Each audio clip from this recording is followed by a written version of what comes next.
오늘의 말씀은 창세기 40장 7절에서 8절 말씀입니다. 요셉이 그 주인의 집에 자기와 함께 갇힌 바로의 신하들에게 묻되 어찌하여 오늘 당신들의 얼굴에 근심의 빛이 있나이까? 그들이 그에게 이르되 우리가 꿈을 꾸었으나 이를 해석할 자가 없도다. 요셉이 그들에게 이르되 해석은 하나님께 있지 아니하니이까 청하건대 내게 이르소서. 아멘. 요즘은 예술의 분야가 융복합으로 굉장히 다양해지고 있습니다. 여러분, 수화 아티스트라는 말을 들어보셨습니까? 수화로 그림을 그리거나 수화로 무대에서 공연하는 예술가를 말합니다. 우리나라에도 이런 예술가가 계신데 박지후라고 하는 분입니다. 아마도 작년 10월에 전국 장애인 체육대회 개회식에서 이분이 공연을 한 걸로 알고 있습니다. 이분은 왜 남들이 주목하지 않는 이런 예술 분야의 활동을 하는 걸까? 이분의 삶의 스토리를 들어봤습니다. 원래는 아주 평범하고 행복한 그 가정에서 자라던 아이였답니다.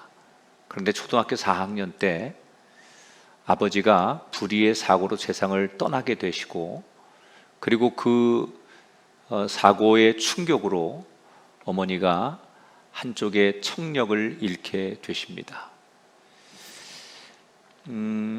여기서 불행이 끝나면 좋았을 텐데 잊을만 할 때 또다시 불행이 찾아옵니다.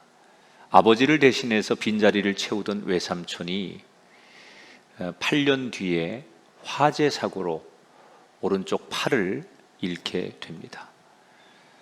갑자기 또 연이어 닥친 이 불행에 이분은 너무나 힘든 시간을 보냅니다. 그런데 할 수 있는 게 없는 거예요. 그냥 버티는 겁니다. 그런데 그렇게 버티다 보니 자기보다 더 힘들어할 엄마를 보면서 그 엄마와 대화하기 위해 수화를 알게 되고 수화를 배우면서 이 수화에 흥미를 느끼게 됩니다. 그리고 어머니처럼 이 수화가 필요한 사람들에게 이걸 좀 아름답게 만들어서 표현했으면 좋겠다라고 생각하며 자기 스스로 연구를 해서 그걸 그림으로도 그려보고 또 글로 써서 이렇게 인터넷에 올렸는데 이게 많은 사람들의 호응을 얻게 됩니다. 그래서 그것이 계기가 되어 지금은 어엿한 수화 아티스트로 우뚝 서서 활동을 하고 있는 분입니다. 우리가 살다 보면 이분처럼 이렇게 어렵고 황당하고 또 기가 막힌 일을 만날 때가 있습니다. 더 이상 어떤 것도 해볼 수 있는 상황이 아닌 환경을 만날 때가 있습니다. 오늘 설교를 듣는 분 가운데도 혹시 그런 분들이 계시다면 제가 드릴 수 있는 말은 딱 하나예요. 버티십시오. 버텨야 됩니다. 버티셔야 좋은 날이 옵니다. 그리고 다시 시작할 수 있습니다. 너무 힘들다고, 너무 속상하다고 그냥 포기해버리면 다시 찾아올 기회마저도 없기 때문에 어떻게 해서든지 버티셔야 됩니다. 저는 이런 버티는 걸 가장 잘할 수 있는 분들이 그리스도인이라고 생각합니다.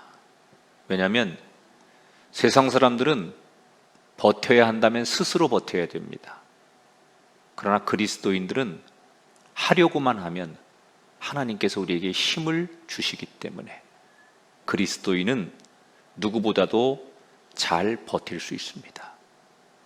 오늘 정말 답답한 상황을 맞은 우리에게 하나님이 주시는 말씀, 제가 전하려고 하는 말씀 버텨야 산다. 특별히 오늘 본문의 창세기 40장에 등장하는 이 요셉을 이야기하면서 버티는 것이 새로운 기회다라는 영감을 얻어봅니다. 지난 시간에 요셉이 억울하게 감옥에 갇혀서 인생의 가장 밑바닥, 최악의 상황에 떨어진 모습을 소개해 드렸습니다. 그는 미래도 알 수 없는 그 감옥에서 뭘 할 수 있을까요? 아무것도 더 이상 할 게 없었습니다. 그저 하루하루 죽지 못해 버티고 살아가는 거였어요. 그렇게 살아가던 어느 날, 오늘 창세기 40장 1절에 그에게 새로운 반전의 이야기가 시작이 됩니다. 그 후에 애굽 왕의 술 맡은 자와 떡 굽는 자가 그들의 주인 애굽 왕에게 범죄한지라. 요셉이 28살이 되던 어느 날, 왕궁에 술을 맡던 관원장과 빵을 맡던 관원장이 요셉이 있는 정치범 감옥에 오게 됩니다. 당시 이집트의 왕은 파라오 왕이었습니다. 술 맡은 관원 또는 빵 맡은 관원, 이 사람들은 어떤 사람들일까?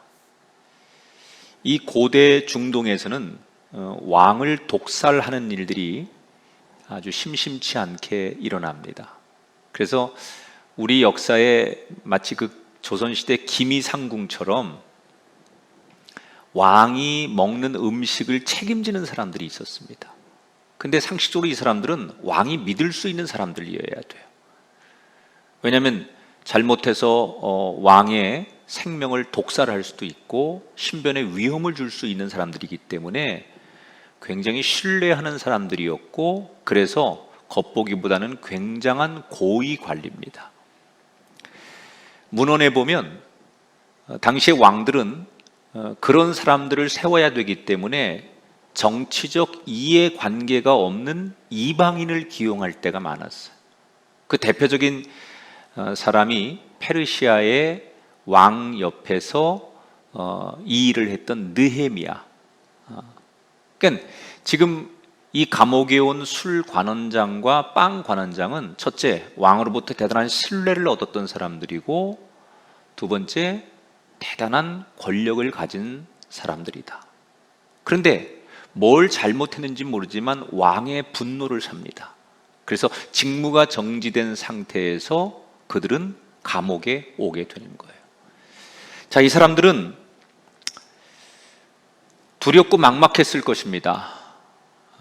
왕의 눈밖에 나서 감옥에 왔으니 이제 사형을 당할 수도 있고, 혹시 죽음을 면하더라도 자기들이 예전처럼 그런 자리에 가서 왕을 섬기며 권력을 누릴 수 있을까? 미래에 대한 두려움도 있었습니다. 한편 이런 대단한 고위 관리가 감옥에 왔으니 감옥을 관리하는 간수와 또는 간수장들은 마음이 어땠을까? 지금도 여러분 고위 공직자들이 이렇게 교도소에 가게 되면, 구치소나 이런 데 들어가게 되면 그 구치소장이나 교도소장들 또는 교도관들이 일제히 긴장을 합니다. 그리고 수칙이 허용하는 한에서 그들에게 많은 걸맞는 대우를 준비합니다. 이때도 그랬습니다. 지금 한때는 정말 왕 옆에서 실세나 다름없는 최고 거물 관리가 감옥에 오자 간수장들, 간수장, 또 교도관들이 다 긴장을 하죠. 그리고 이 두 관원장을 어떻게 잘 모셔야 될까? 이렇게 고민을 하다가 문득 요셉을 생각한 거예요. 요셉은 굉장히 지혜롭고 이미 사람들로부터 신뢰를 얻고 있었고 성품이 너무 좋은 사람이잖아요. 그래서 요셉에게 이 감옥에 온 두 관원장을 잘 좀 모셔라, 시중을 좀 들어달라, 이렇게 얘기를 합니다. 요셉은 자기에게 떨어진 이 일을 해야만 됩니다. 어떻게 이 두 사람을 섬겼을까요? 그렇게 나름대로 자기에게 떨어진 그 일을 감당하기 위해서 요셉은 하루하루 보내던 어느 날 아침이 되었는데 두 관원장이 너무 표정이 안 좋은 거예요. 그래서 물어봅니다. 아니, 밤새 무슨 일이 있었길래 이렇게 표정이 어둡고 근심 어린 얼굴을 하고 있습니까?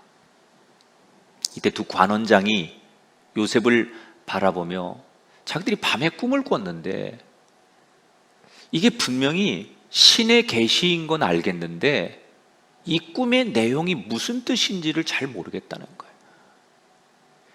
고대 중동, 특히 이집트 사람들은요, 신이 자기들에게 어떤 것을 말할 때 꿈을 통해서 계시한다고 믿고 있었어요. 그래서 꿈을 기다리기도 하고 꿈을 꾸고 나면 반드시 그렇게 해석을 하는데 이것이 분명히 신이 주는 계시인 건 알겠는데 자기들에게 일어날 미래를 얘기하는 건데 무슨 뜻인지 해석이 안 된다는 거예요. 그래서 너무나 답답하다는 거예요. 그때 요셉이 그 이야기를 듣고 두 관원장에게 오늘 8절에 보니까 이렇게 말합니다. 해석은 하나님께 있지 아니하니까 청하건대 내게 이르소서. 뭐라고 얘기해요? 그거 하나님께 물어보면 하나님이 해석해 줄 겁니다. 나한테 그 꿈을 얘기해 주시면 내가 하나님 앞에 기도하고 하나님께 물어보겠습니다.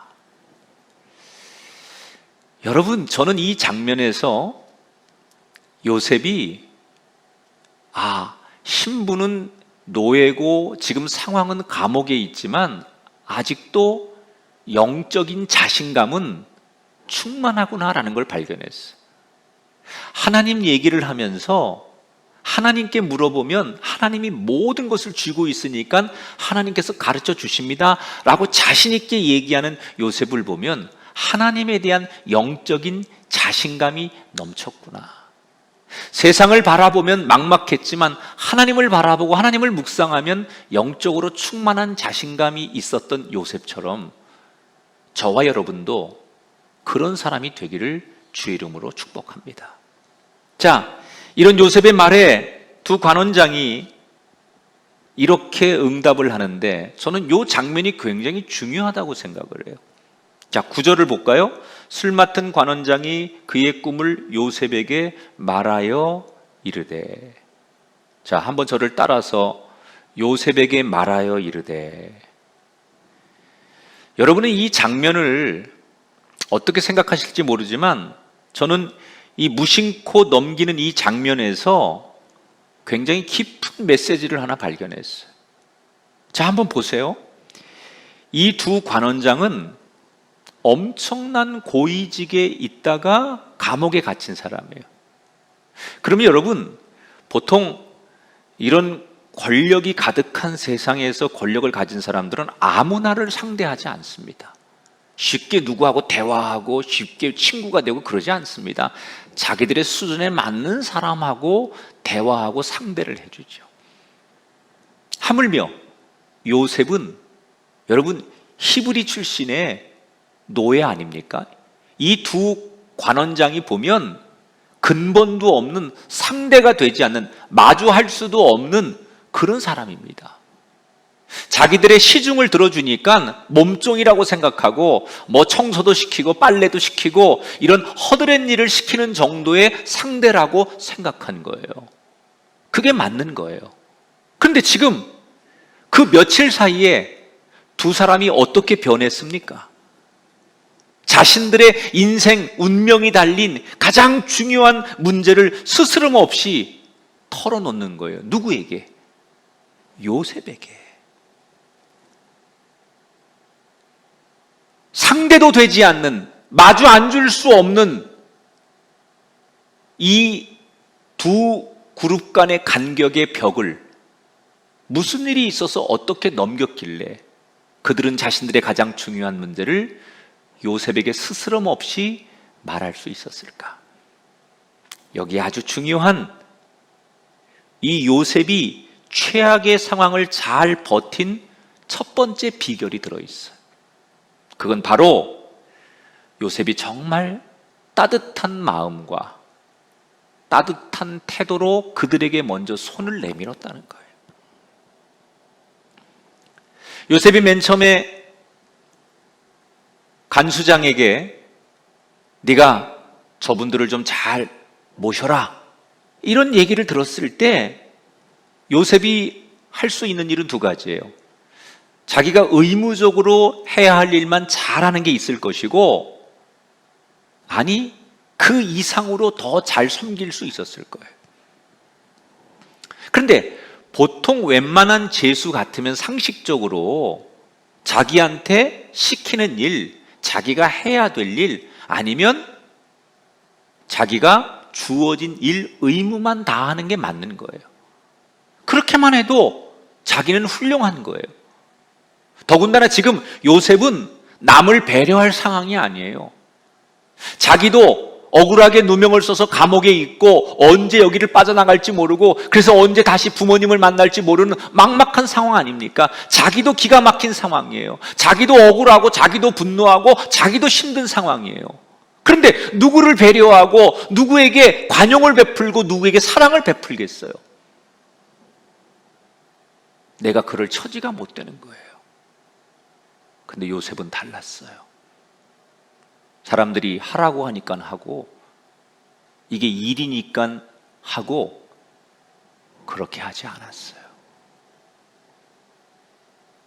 나도 힘들고 나도 지치고 나도 억울하고 내 안에 분노가 있고 내 몸 하나 가누기 힘든 상황이지만, 내가 해야 할 그 일을 넘어서 진심으로 정말 그 사람들을 어찌 보면 하나님을 대하듯 최선을 다해서 섬기고 먼저 다가간 거예요. 냉랭하게 내 의무만 일로 만나는 사람이 아니라 진짜 그들을 진심으로 사랑하려고 하고 따뜻한 마음으로 그들을 대하려고 요셉이 노력한 거예요. 요셉이 마음이 편해서, 상황이 좋아서 그렇게 한 게 아닙니다. 지금 자기의 마음은 가장 고통스럽고 자기의 상황은 가장 최악의 상황이지만 어떻게든 버텨야 되겠기에 긍정적인 마음, 좋은 마음, 따뜻한 마음을 가지려고 노력한 거예요. 그리고 그 마음으로 사람을 진심으로 대하니까 어떻게 되었습니까? 그 따뜻한 마음을 품고 상대를 대했을 때 이것이 훗날 요셉을 다시 일으키는 계기가 됩니다. 우리는 우리에게 불행이 오지 않기를 소원합니다. 그런데 살다 보면 저와 여러분에게 많은 불행, 어려운 순간들이 옵니다. 최악의 때를 만납니다. 되는 일이 없고 모든 길이 막히고, 그럴 때 우리는 어떻게 합니까? 가장 먼저 내 옆에 가장 가까운 사람에게, 내 상황이 힘들면 가장 가까운 사람에게 짜증을 내고 가장 가까운 사람에게 분노하고 가장 가까운 사람에게 우리의 그 힘든 걸 다 표현합니다. 이게 고수와 하수의 차이라고 할까요? 이게 요셉과 우리의 차이 아닙니까? 힘들 때, 정말 바닥까지 내려갔을 때, 최악의 상황일 때 될 대로 되라. 그리고 무작정 내 주변의 모든 사람을 적으로 보고 분노의 대상으로 보는 것이 아니라, 힘들지만 최악이지만 마음을 놓지 않고 따뜻한 마음으로 내가 만나는 사람들을 존중하고 그 마음으로 살아갈 때 하루하루를 요셉이 버텼다는 거예요. 이런 일이 성경에만 있는 게 아니에요. 지난 7월 미국 조지아주의 한 교도소에서 실제로 이런 일이 일어났습니다. 홉스라고 하는 교도관이 있었는데, 하루는 그 재소자들이 있는 그 감방을 순찰하기 위해서 밤중에 그곳을 지나갑니다. 그러다 갑자기 이 홉스라는 교도관이 그 자리에서 쓰러집니다. 그런데 쓰러지면서 머리가 벽에 부딪혀서 머리에서 피가 흐르는 거예요. 그런데 주변에 지금 도와줄 수 있는 사람이 아무도 없습니다. 이대로 그냥 시간이 흘러가면 이 사람은 죽을 수밖에 없습니다. 이 절체절명의 위기의 순간에, 그런데 다행히도 한 수감자가 이걸 본 거예요. 그 감방 안에서 조그마한 그 문으로 홉스를 보다가 홉스가 쓰러진 걸 우연히 본 거예요. 그리고서는 이 쓰러진 교도관을 다시 깨우려고 소리를 지르면서 감방문을 막 두들기 시작합니다. 일어나야 된다고, 정신 차려야 된다고, 거기 그냥 그대로 누워있으면 죽으니까 소리를 지르면서 홉스의 이름을 부르기 시작합니다. 그러자 또 다른 몇몇 수감자가 하나 둘씩 홉스를 깨우기 위해서 같이 소리를 지릅니다. 한 마음으로 그가 일어나기를 응원하며 소리를 질렀는데, 그 때문인지 순간 홉스라는 사람이 다시 의식을 되찾아요. 그리고 간신히 의식을 되찾고 버튼 하나를 누르는데, 이 버튼이 뭐냐면 그 재소자들이, 죄수들이 갇혀있는 그 교도소 감방 문의 문을 여는 그 버튼을 해제하는 걸 여는 거예요. 그리고 다시 이 홉스는 쓰러져서 정신을 또 잃게 됩니다. 이때 감방문이 열리자마자 3명의 재소자가 뛰어나와서 홉스에게 응급처치를 해주고, 그리고 다시 교도관들에게 연락을 하고, 이렇게 해서 정말 긴박했던 순간 속에서 홉스가 잘 후속 조치를 받아서 건강과 생명을 되찾았다는 거예요. 수감자의 입장에서 보면 이 교도관 홉스는 불편한 사람입니다. 그런데 왜 그들은 영화에서 나오는 것처럼 서로 원수 같은 관계인 그 교도관을 살린 걸까요? 이 홉스는 다른 사람이었어요. 뭐가 다르냐? 평상시에도 그 거친 수감자들을 한 사람 한 사람 웃어주며 대하고, 그들을 정말 진심으로 따뜻하게 대해준 사람이었어요. 심지어 폭동이 일어나도, 또는 재소자들이 욕을 하고 규율을 어겨도 언제나 따뜻하게 그들에게 대하고 인격적으로 대하는 일을 평상시에도 했었다는 거예요. 그리고 그 따뜻함을 알았던 수감자들이 그 절체절명의 위기의 순간에 그를 살려줬다는 거예요. 힘들다고 온통 소리치고, 힘들다고 다 인상 쓰면 우리의 가정과 우리가 사는 세상이 지옥이 되지 않겠습니까? 힘든 건 다 똑같습니다. 그때 누군가가 웃어주고 따뜻한 마음으로 다가갈 때 지옥이 될 뻔한 우리의 가정이, 우리가 사는 세상이 천국이 되지 않겠습니까? 어떻게 버티시겠습니까? 따뜻한 마음으로, 긍정적인 마음으로 버티셔야지요. 내 안에 온통 분노와 증오와 부정적인 감정들을 가지고 이를 악물고 버티면 그건 버티는 게 아니에요. 아니, 버틸 수가 없습니다. 선한 마음, 따뜻한 마음, 요셉이 품었던 그 아름다운 마음들이 지금 우리에게 더 필요합니다. 하나님이 그런 사람을 주목하고 계시고 그런 사람을 일으켜 주실 줄 믿습니다. 자, 이 요셉의 영적인 자신감 앞에 2명의 교도관이, 술 관원장이 자신의 꿈을 이야기합니다. 먼저 술 맡은 관원장이 자기 꿈을 이야기하는 거예요. 요셉에게 꿈을 꿨는데 포도나무에 3개의 가지가 열리는데 거기서 잎이 나고 꽃이 피더니 포도 열매가 주렁주렁 열리더래요. 그래서 자기가 그 포도 열매를 따가지고 그거를 왕이 마시는 술잔에다가 즙을 내어서 드렸다, 이런 꿈을 자기가 꿨다는 거예요. 도대체 이게 무슨 뜻이냐? 요셉이 그 꿈 얘기를 다 듣고 눈을 감고 한참을 묵상하면서 그 꿈을 깊이 생각하더니 드디어 입을 열어서 꿈을 해석해 주는 거예요. 당신이 포도나무에 3가지가 열렸다는 것은 앞으로 3일을 이야기하는 겁니다. 그리고 왕께 포도즙을 짜서 드렸다는 것은 당신의 원래의 자리로 당신이 되돌아가서, 다시 말하면 억울함을 풀고 복직이 된다는 이야기입니다. 그러면서 이 좋은 해석을 해주면서 이때다 싶었는지 요셉은 이 술관원장에게 이렇게 부탁을 합니다. 저는 히브리에서 온 노예입니다.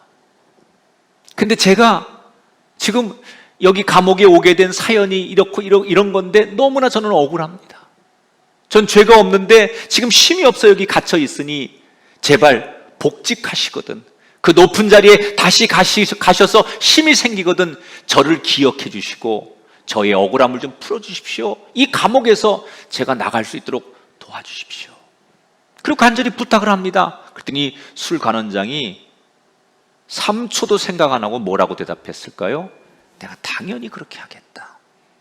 들어보니 너 억울한데 내가 그 자리에 갈 수만 있으면, 네가 꿈을 해석해 준 대로 그런 일이 생기면 내가 너의 억울함을 풀어주고 너를 감옥에서 내가 반드시 건져내겠다. 약속을 합니다.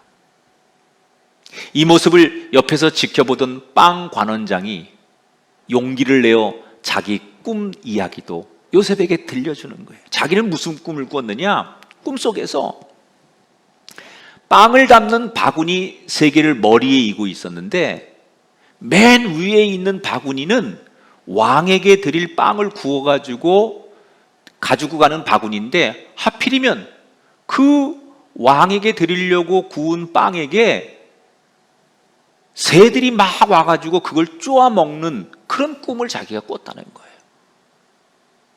요셉이 이 빵 관원장의 꿈 이야기를 듣고 한참을 나름대로 꿈을 가지고 묵상하고 기도하더니 드디어 입을 엽니다. 그런데 조금 전과는 표정이 너무 달라요. 어두워요. 그리고 정말 송구합니다.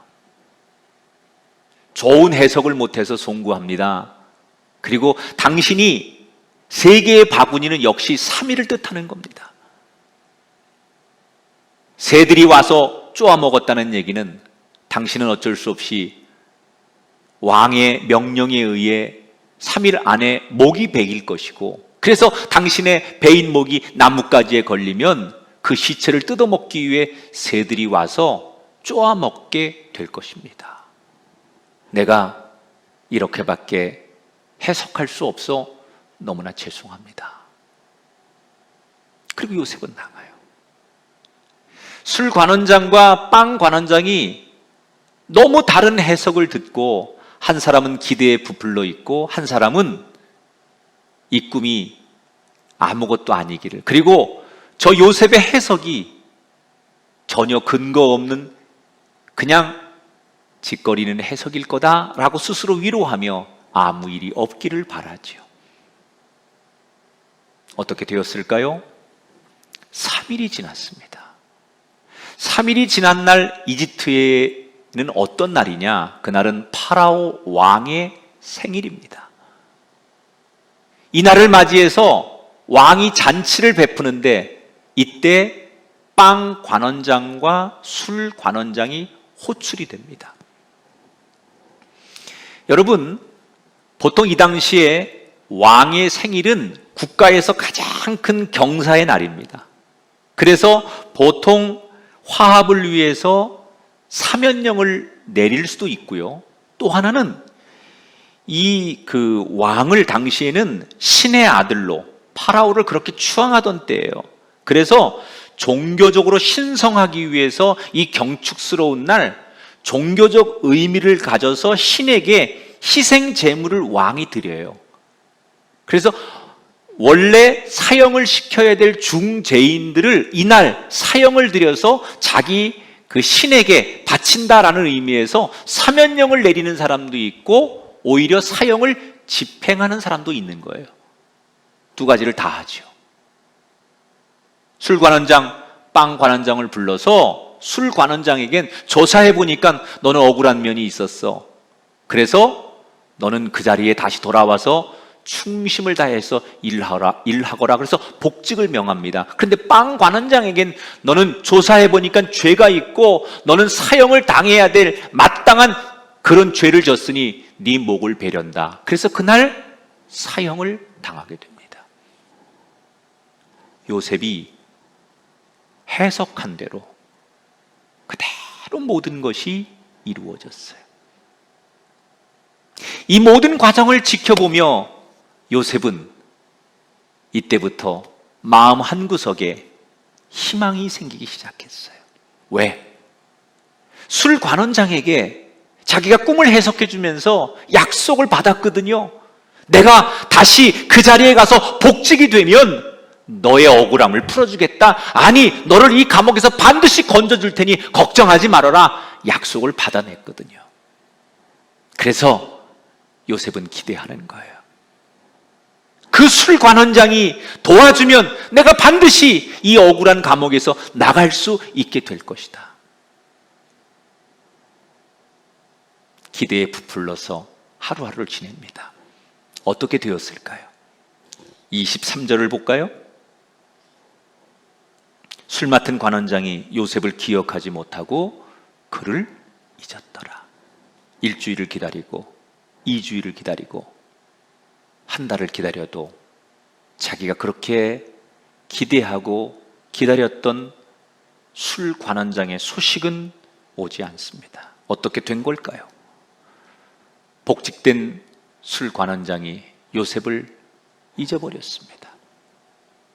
자기 일이 너무 바빠서 잊어버렸는지 아니면 하찮은 히브리 노예 감옥 안에서 요셉 따위하고 한 얘기는 약속이 아니라고 생각해서 잊어버렸는지 모르지만 술 관원장은 요셉에 대해서 요만큼도 생각이 없습니다.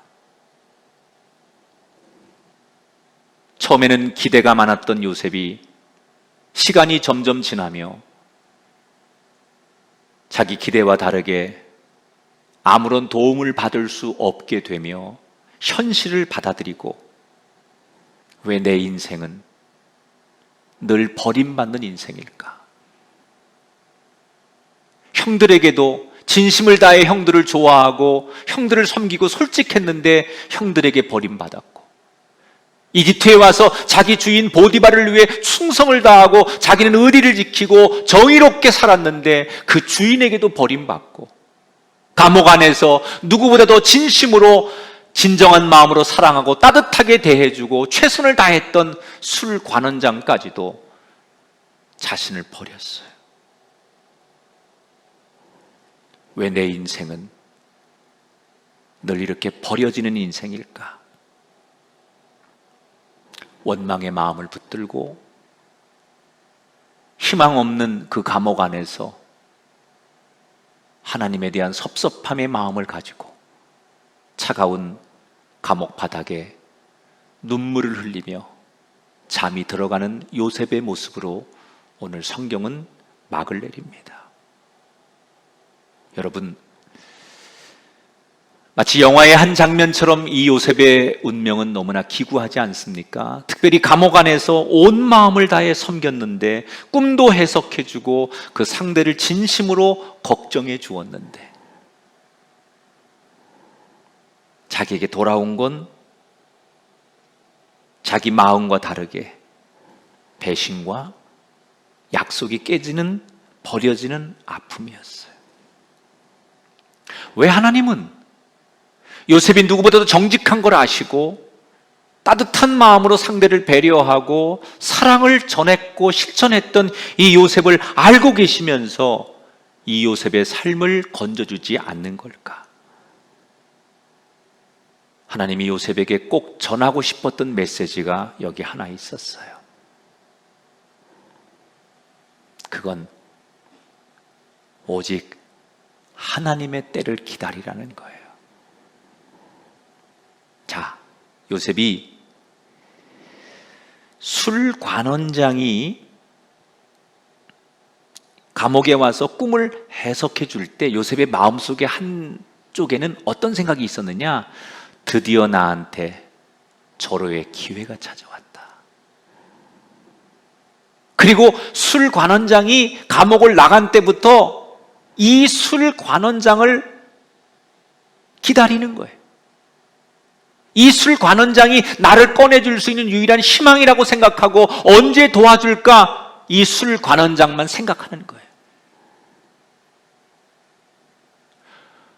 요셉이 언젠가부터 하나님을 기대하고 하나님을 바라보고 하나님을 묵상하던 삶에서 갑자기 하나님 대신에 술관원장이 자기의 기대였고 자기의 희망이었고 자기의 전부인 대상으로 바뀌기 시작한 거예요.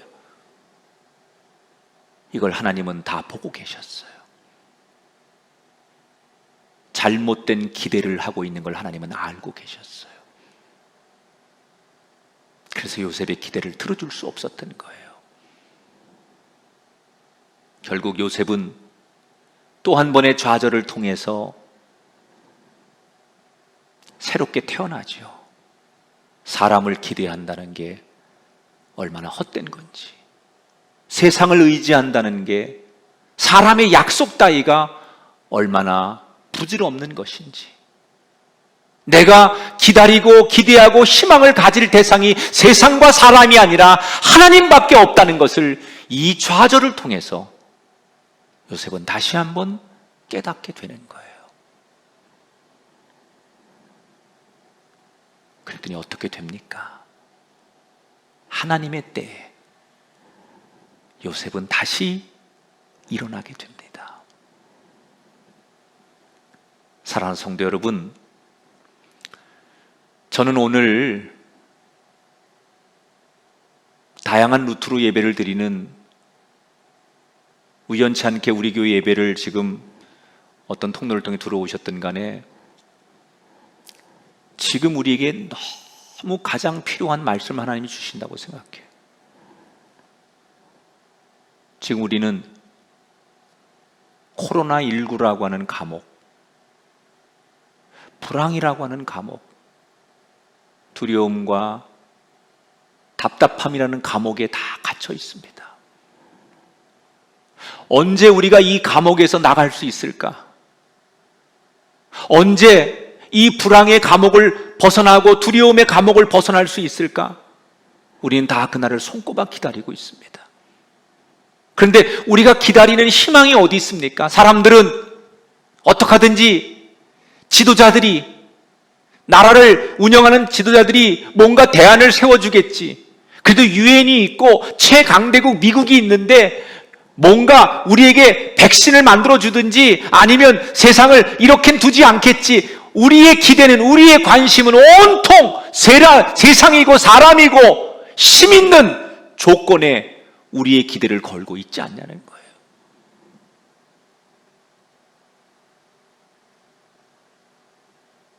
그런데 어떻게 되었습니까? 우리가 기대했던 세상과 지도자와 힘 있는 사람들은 우리가 원하는 만큼 우리를 감옥에서 건져주지 못했어요. 상황은 점점점 더 안 좋아지고 있어요. 왜 그럴까? 그리고 하나님 왜 오늘 이 본문을 우리에게 주셨을까? 결론은 하나입니다. 하나님을 더 기대해라. 우리를 건져 주실 수 있는 분은 하나님이시다. 우리는 알아야 돼요. 술관원장이 나에게 구원이고 희망이고 전부라고 생각했던 요셉에게 하나님께서 그게 아니라는 걸 깨닫게 하시기 위해서 그에게 쓰디쓴 고통을 주셨던 것처럼 우리는 이 답답한 현실 앞에서 하나님이 아니고는 우리를 구원해주고 이 세상을 아름답게 만들어줄 분이 없다는 사실을 우리는 또 한 번 이 좌절과 절망의 고통의 순간에서 배워야 돼요. 이 답답하고 고통스러운 어려운 때를 우리는 어떻게 견뎌야 할까? 하나님을 바라봐야 됩니다. 하나님을 기대해야 합니다. 하나님의 때에 하나님밖에 하실 분이 없습니다. 이 고백을 드려야 됩니다. 지금은 당장 죽을 것 같은데, 지금은 당장 꼼짝도 못하는 너무나 절망적인 상황인데, 그래도 하나님 우리를 버리지 않을 것이다. 이 한 가닥에 하나님께 소망을 두는 사람을 하나님은 결국 버티기도 하시고 다시 일으키기도 하십니다. 사랑하는 성도 여러분, 얼마나 힘드십니까? 얼마나 답답하시고 얼마나 억울하십니까? 그러나 버티셔야 됩니다. 지금은 어떻게 하든지 버티셔야 됩니다. 그 버티는 힘의 근거는 어디서 오느냐? 마음의 따뜻함, 마음의 긍정적인 하나님 주시는 그 마음을 소유할 때 버틸 수 있고, 우리가 기대하는 건 세상이 되면 안 돼요. 하나님밖에 없습니다. 그래서 오늘 다시 그 자리에서 무릎 꿇고 하나님을 묵상할 때 우리는 또 하루를 버티고 또 하루를 버텨 마침내 요셉처럼 다시 우뚝 서는 날을 맞이하게 될 줄 믿습니다. 요셉의 반전의 역사, 반전의 인생이 저와 여러분 가운데도, 이 땅 가운데도 펼쳐지게 되기를 주님의 이름으로 축원합니다.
바라보아라.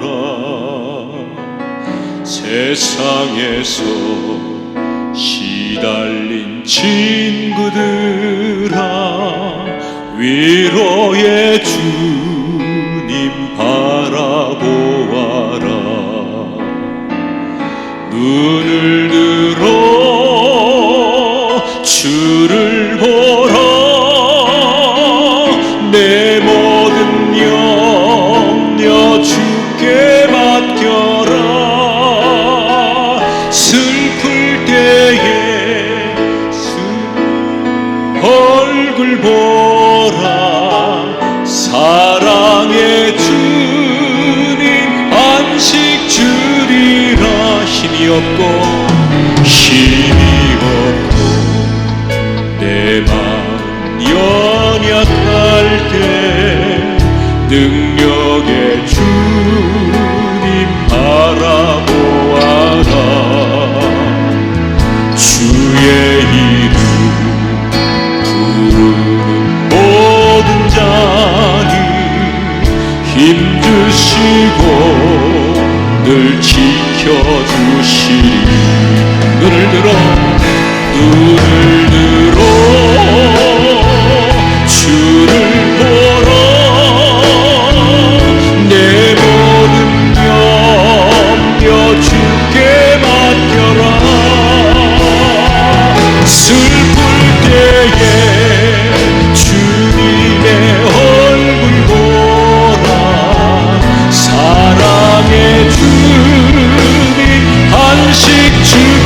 눈을 들어 주를 보라.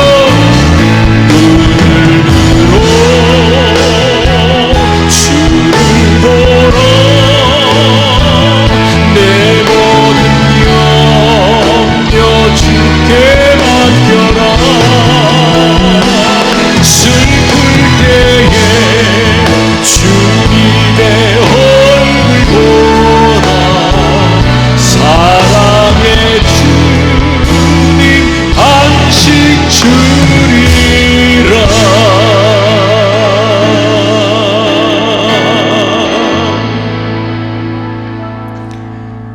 두 손 가슴에 얹고 함께 기도하겠습니다. 하나님, 솔직한 우리의 마음을 이야기하라고 하면 힘듭니다. 그리고 지칩니다.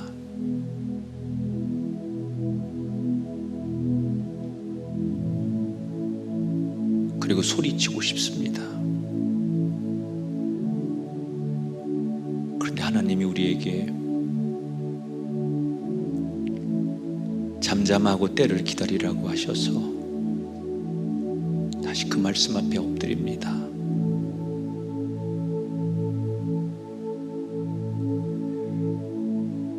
어디가 바닥인지 여기가 바닥이라고 생각했는데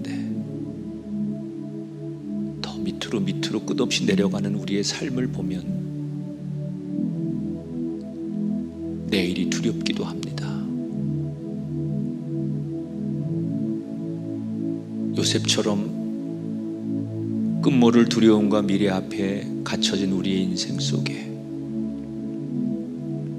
자꾸 부정적인 생각, 절망적인 생각, 누군가를 원망하는 생각으로 붙들려 사는 우리가 되지 않게 하시고, 하나님 따뜻한 성령의 마음을 우리에게 불어넣어 주셔서 그래도 한 줄기의 희망처럼 우리가 살아가는 세상에 내가 누군가를 따뜻하게 대할 수 있는 사람이 되게 하여 주옵소서.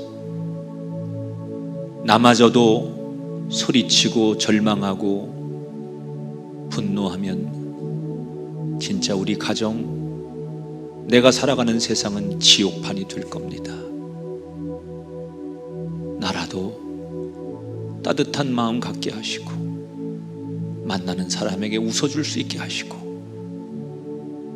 하나님의 그 희망과 소망을 나눌 수 있는 도구가 되게 해 주옵소서.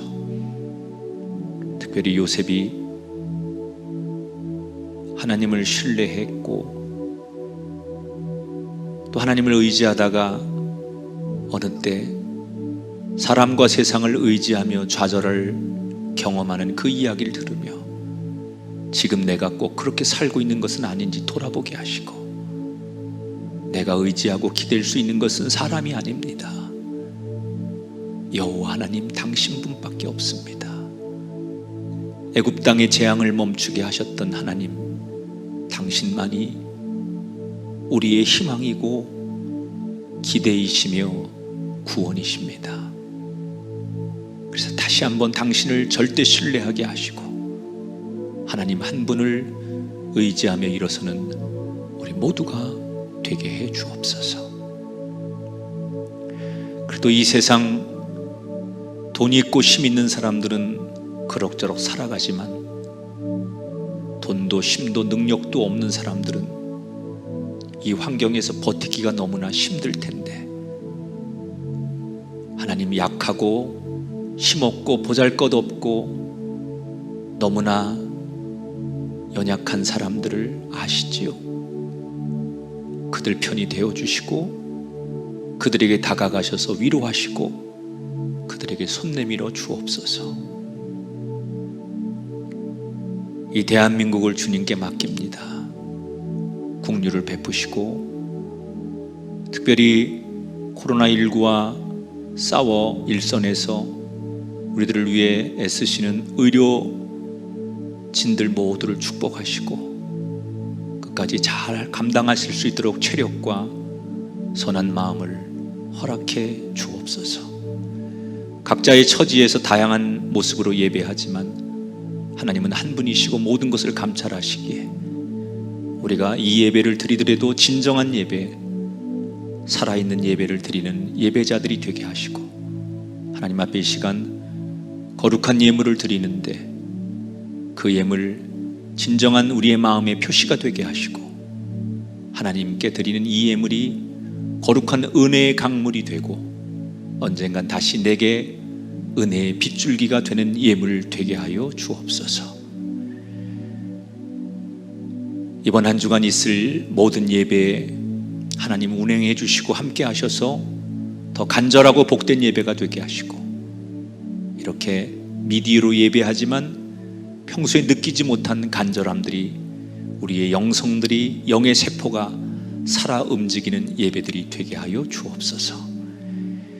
이제는 우리 주 예수 그리스도의 은혜와 하나님 아버지의 극진하신 사랑하심과 성령님의 감화, 감동, 역사하심이 아무리 괴로워도 힘들어도 주님 바라보겠습니다라는 고백처럼 살기를 다짐하는 우리 가운데 영원히 함께하기를 축원하옵나이다.